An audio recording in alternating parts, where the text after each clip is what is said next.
Hello, I'm Richard Burton from the Richard Burton Watercolour channel here at Bempton on the Yorkshire coast, and today we're going to tackle water and reflections. Do you get frustrated with painting watercolour? Do you get frustrated with painting reflections? Do you chuck all your paints in the bin when you get so frustrated with it? Well, if you do, this is the channel for you, and this is the painting for you, because we're going to tackle a lovely lakeside scene. This time we're going to tackle Ullswater with hills, mountains and some mist coming over the top. We're going to particularly though concentrate on capturing that wonderful atmospheric reflective scene, and you're going to really be surprised at how easy it is, and you get some wonderful effects. So come on, let's go and have a go. Now, before we get down to it, let's show you this. This is our watercolour guide that we've been working on for some months now, and it's really popular. I know there's several hundred of you have signed up to this. What this is a simple steps into watercolour.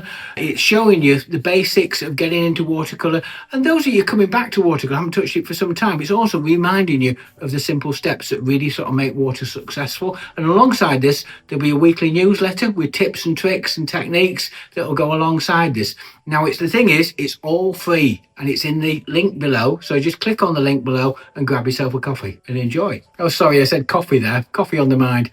Grab yourself a copy. It's in the link below and enjoy it. Okay, so we're going to get down to the painting. First of all, we're going to draw it in. And as you can see, we've got this lovely, wonderful lakeside scene at Ullswater. And so we're going to start with the edge of the lake, which is going to be the horizon line. That's about a third of the way up the painting to give us a decent size of lake, but also some lovely sky. From the lake edge, I'm then going to work in the mountains, which you've got working away both sides of the lake, and then you've got the snow-capped mountains in the distance. And then I've got this little bit of foreground, which is just the banking coming into the water, some rocks in the water, and then I've got this tree on the right hand side, which just gives a little bit of height to the foreground, and that's just going to be simply sketched in and kept very simple.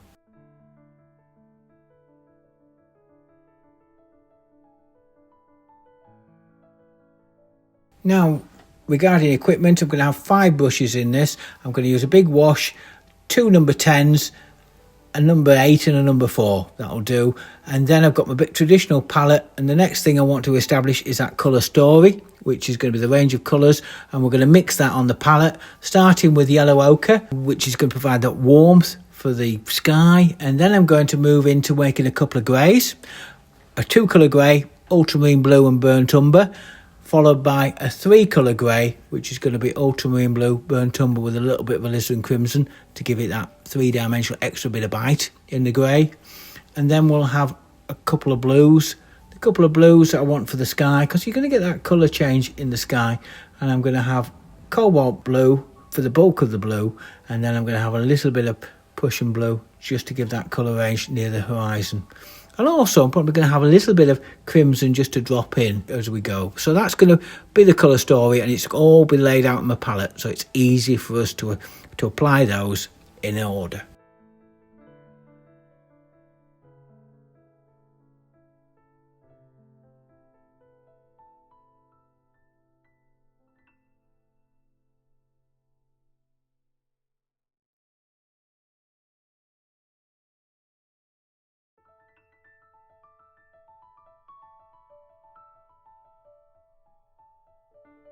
Okay, so we're going to start with the sky. I'm going to wet the sky pretty comprehensively, so it's got a decent little bit of water. I'm going to be careful not to wet the snow-capped mountains, because I want those to be nice and clear, so we've got that distinct area for those.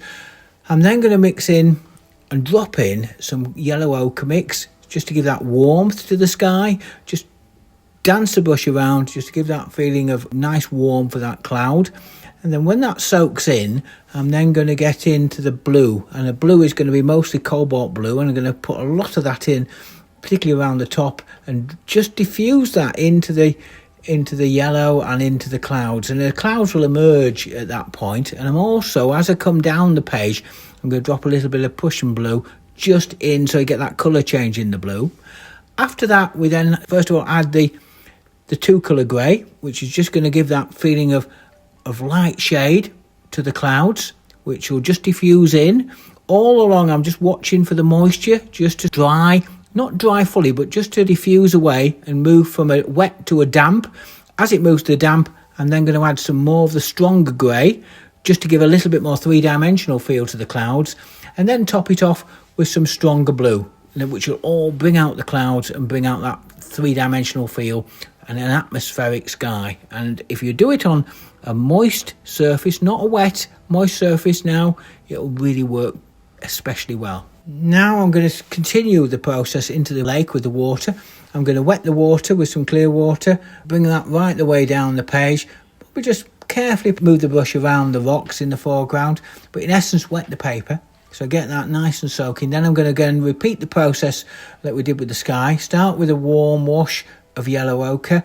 Just drop that in, just to give that feeling of warmth, particularly into the foreground where it's a little bit stronger.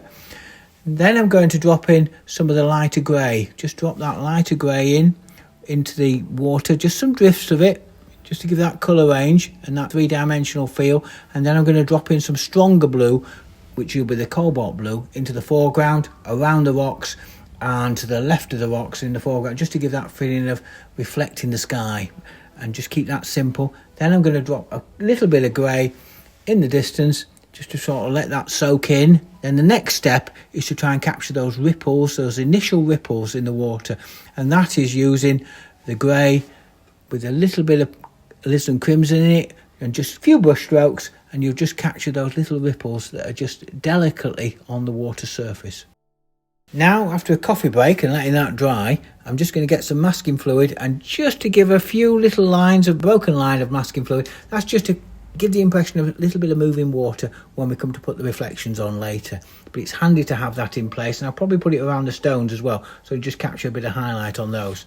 And that'll be sufficient, not a lot, but just a sufficient masking fluid to do the job. Okay, so we'll deal with the distant hills. First of all, we'll get it cobalt blue and light red to give that little bit of snow-capped mountains. Just put in the shades, just put in the shadows in between the cracks and the crevices on the hills. And then I'm going to add a little bit of warmth as I come forward, which is a bit of yellow ochre. And into that, add a little bit of brown in there, just to give that colour range. Also, tab in a little bit of crimson as well, just give it a bit of a colour range as we come forward. It just helps to build that three-dimensional, but at the same time, diffused backdrop of mountains.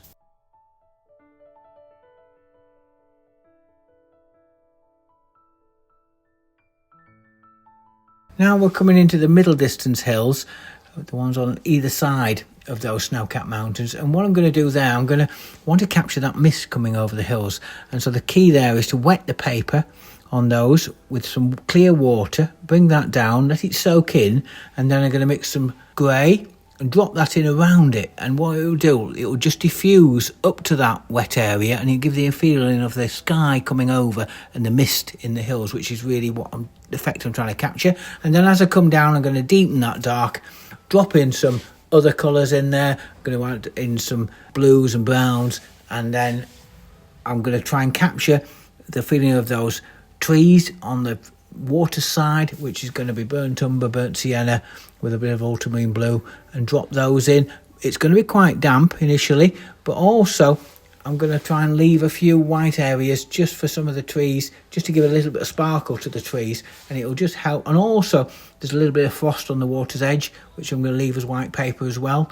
And I'm going to intensify the trees in the foreground by adding some Prussian blue and burnt sienna to give some real depth and structure to those colours, and that will help to give some contrast against the diffused hills that are in the background. And bring that in, just gradually build it up as you go. The paper will start to dry as you go, and you'll get a feel for the drying of the paper. That means that some of the brush strokes will get crisper as you keep going, but just build that up and you'll get a lovely effect of a tree lined by the lake, but also the mountains in the backdrop. And then I'm going to repeat the process for the other mountains, and then again light in the distance, bring that down and darken them towards the water edge with the lake.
Now I've got the mountains in, I'm going to then repeat with a little bit more work, with some dry brush work, with some browns and some blues, just to give some extra three-dimensional dimensions to the woodland, and add a little bit of dark in there as well, with some ultramarine blue and burnt sienna, just to give a little bit of depth, and also a bit of Prussian blue here and there, and probably a little bit of crimson, just to get a bit of colour range, but trying to keep that strong and dark on the water's edge. So it helps to give that feeling of depth. And although it's going to be a little bit crisper, I'm going to make sure that I'm going to do that on both sides of the lake. But as I come into the middle, I'm going to be a little bit more diffused, and I'm going to have some Prussian blues and crimsons in the middle. Just diffuse that in, so you get that nice contrast of sharp edges, but also diffusion in the middle.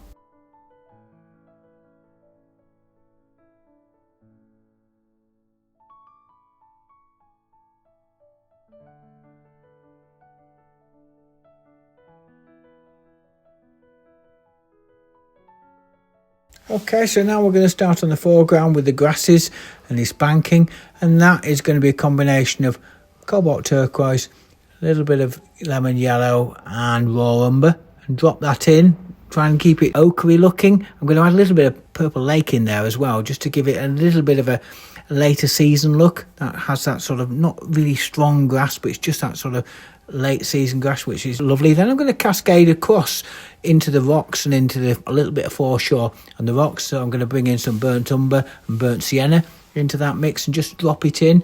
And likewise with the rocks now, I'm going to mix a little bit more richer burnt sienna with a bit of blue in there and a bit of purple in there. Just drop it in and just let it diffuse, and just let those, and try and shape the rocks with a little bit of dark on one side and a little bit of light on the other, and just that's the initial washes, just to put them in and just let them diffuse in place. And likewise with the rocks a little bit further away, I'm going to make those a little bit darker, using my darker grey, and all in all just let that soak in, so I've got that overall feel for the foreground.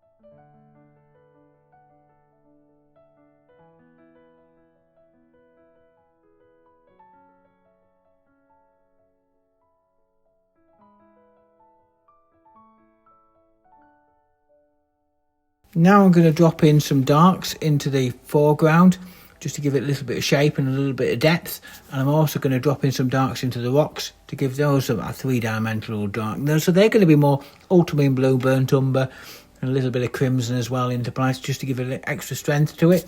Add a little bit of colour here and there into the foreground, just to give it a little bit of sparkle with some reds and some blues.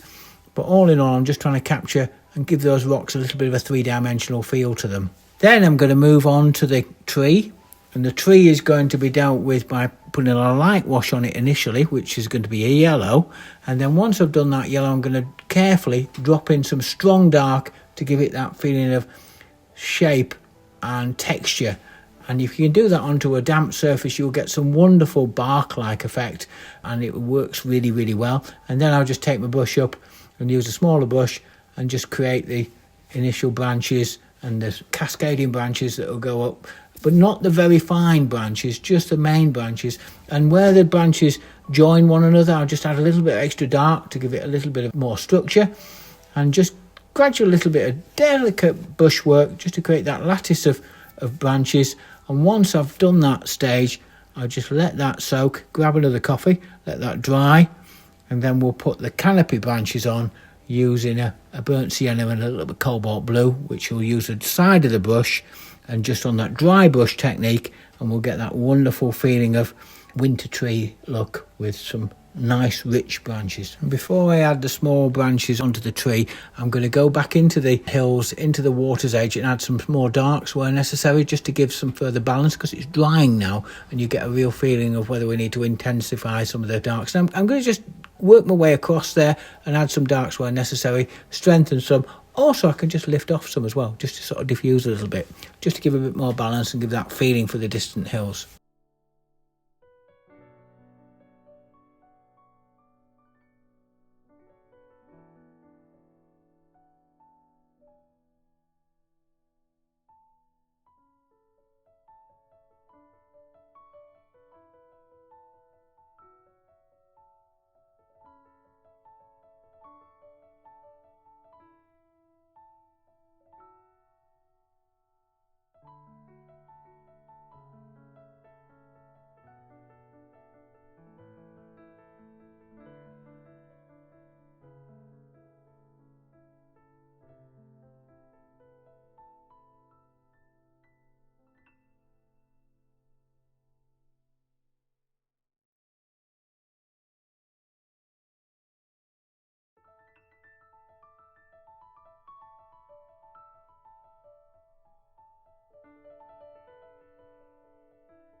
Now we're getting ready for the really exciting bit, which is the water. I'm trying to capture that reflection feel. And what we're going to do, first of all, we're going to wet the water, wet the area, give that a good soaking. So I've got that sort of nicely covered. Don't wet it all the way down, but just wet it up to the roundabout where the rocks are, just through there. And then when I've done that, I'm then going to start off with some grey. I'm going to add a little bit of blue and a little bit of purple into it. And then I'm going to drop that onto the distance. Just drop that into the distance. First of all, it's got a blue-grey, which will just give that initial feeling of particularly the reflective side on the left-hand side. Just drop that. It will just diffuse nicely. And in the very far distance, I'm going to make it a little bit more crimson. I'm going to drop down, diffuse down, and just each time I'm going to drop a little bit more darker into the water and just let that diffuse as well. So gradually build it up. And then once that's in place, and I'm going to do that on both sides of the lake, I'm then going to get some lovely richer browns and ochres, which is going to be burnt sienna and burnt umber, and drop those in using vertical brush strokes to give the impression of the trees diffusing and reflecting into that diffused water. And those are going to be dropped in. In amongst them, I'm going to drop some darks in there as well. So you're going to get those lovely vertical brush strokes, which will diffuse, but really give that illusion of the trees reflecting in the water, which is really quite effective. And alongside that, as it soaks in, I'll put a few horizontal brush strokes just to give a feeling of water that's moving, and that will be nicely affected. It's just a gradual process, and I'm also going to wipe the brush off and lift off a little bit in parts as well, so you get that little bit of mix of sparkle and diffusion.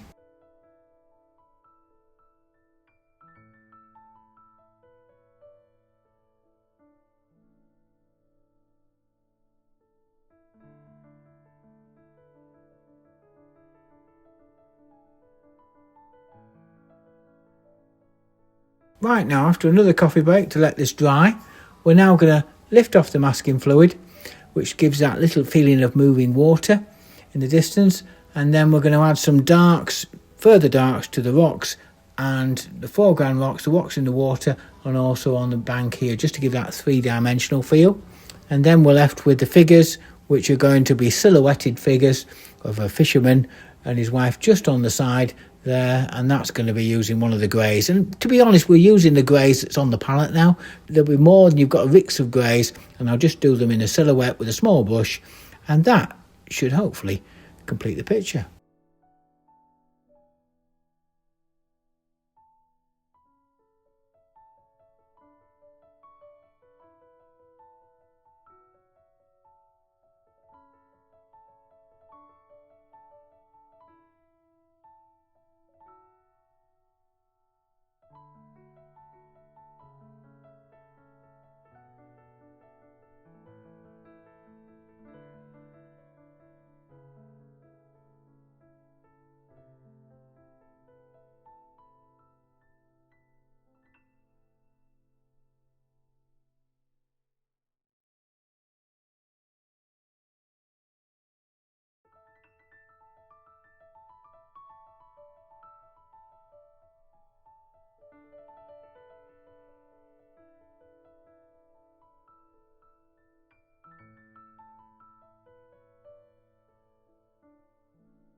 So there we have it, framed up this time, not just a mount but framed up. I'm really pleased with this. I think it's really has worked well. I'm really happy with it, and I hope you enjoyed it too. And remember, it was those simple steps, having a coffee break in between those steps while you're letting the picture dry. Don't forget that. It's always probably the most important thing about watercolour painting, is to have that coffee break in the middle, just to give yourself a chance to get the moisture right when you're painting. And it is about painting on moisture, so you're just trying to capture that right amount of moisture so you can put your colours in. They'll hold their shape but diffuse as well, and it's that diffusion that gives you that magic of reflections in water particularly, and also gives you the atmosphere and the mood in the sky as well.